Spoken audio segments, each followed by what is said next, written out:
I want to talk about wrestling, and I'm gonna talk about the WWE Intercontinental Championship scene, and I also want to talk about WWE US Championship scene.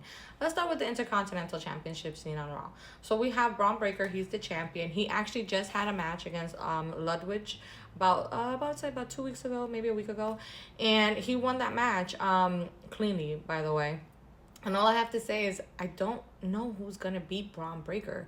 Like, his whole storyline is that he's a cocky, arrogant champion, and he has every right to be. He's confident. That man can run. That man can run circles, and he's a beast. Like, he is huge. And so I don't know who's gonna take it away from him. You know, before he defended it against Ludwig, he did have a triple threat match with Sheamus and Ludwig and himself, and he won that one as well. And so I don't know. I really don't know which one, who's gonna be able to take it from him. Like, you know, the first time it was Jay. His first championship, Jay got it from him. And I wonder if it's gonna be Jay again. But I'm not too sure. We really don't know who's the number one contender at this moment. But I'm sure someone will show up. But let's talk about SmackDown. Okay, now the U.S. title scene is very interesting because your current champion is Shinsuke Nakamura, and he took the title surprisingly. I was surprised from LA Knight. I didn't know he was gonna take the title from him. Like, that was a shocker to me. I thought LA Knight was gonna win, so I was really surprised. I was really surprised when he didn't win. He didn't win at all. He actually got beat pretty decisively.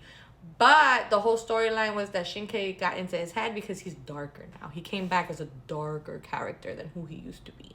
And so he's in LA Knight's mind. And they're still going on with the feud because LA Knight came out. He said, "You did not get into my mind. I want my title back." And he's gunning for Shinsuke Nakamura's title, which, as he should. Of course, he wants that championship, and so does Andrade.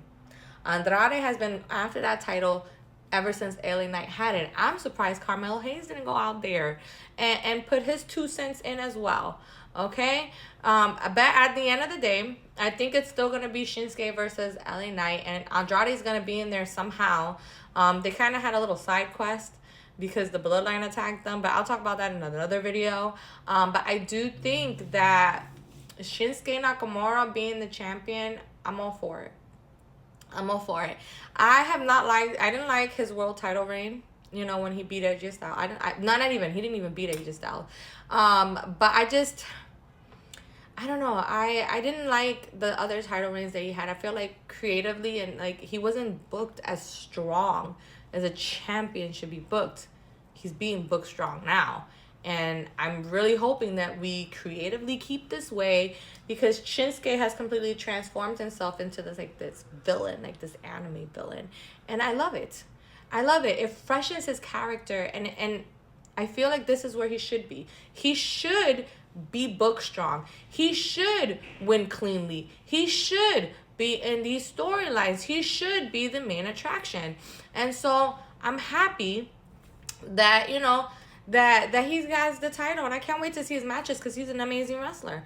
I like this. I like this whole U.S. title scene that we have on SmackDown. I think the story is great. Whenever we get back to Braun Breaker, whenever we find out who his number one contender is, I'm excited for that as well because Braun is a beast. Like, he can go. Okay, he can go in the ring. He can run circles around people, and he's very charismatic, and people are behind him as well. So, two great champions. And now I do want to do another thing. I do want to talk about something else. I want to talk about the WWE Tag Team Women's Division, the Women's Tag Team Champions, right? All I want to say about that is the plot has thickened. The plot has thickened because who took out Jade? Who took out Jade? You know, with the Tag Team Division, we know it's a hit or miss. It's a hit or miss in WWE. But I'm intrigued. I'm actually intrigued. Forever, all they were doing was talking, you know, just right? But then we started to get somewhere. We started to do things, you know. Who? Because Jay got taken out before Survivor Series. Bayley took her spot in the Survivor Series match, right? And then now Bianca doesn't have a partner because she's, you know, Jade and Bianca were the tag team champions, are technically the tag team champions. But because Jade got taken out, they were going to strip her of the titles. The titles were going to be stripped from Bianca, but Naomi stepped up and was like, "Oh, I'll have the title. I'll be your tag team partner." And I'm like, was it you, Naomi? Did you hit Jade with that car? Did Bailey whisper things in your ear and was like, "You deserve that title better more than Jade"? I don't know. Was it Bianca? Did she just not like Jade as a partner? Did she think she was weak? Did she prefer Naomi as her bestie? I'm telling you, there's so many ways that this storyline can go. I'm intrigued. I'm happy we did something with the WWE Women's Tag Team Division. Don't get me wrong. Is it perfect? No. But we're doing something. They have a storyline, you know. It's better than just walking around and talking and never defending it or never seeing the titles on TV. And so I am excited to see where this story is going to go. I feel like this story is going to go into a singles feud, but at least it's trying to showcase the women's tag team titles. And I'm happy to see it. Like I said, the plot really thickens here. Who took her out? Who really did? Anyway, thank you for watching.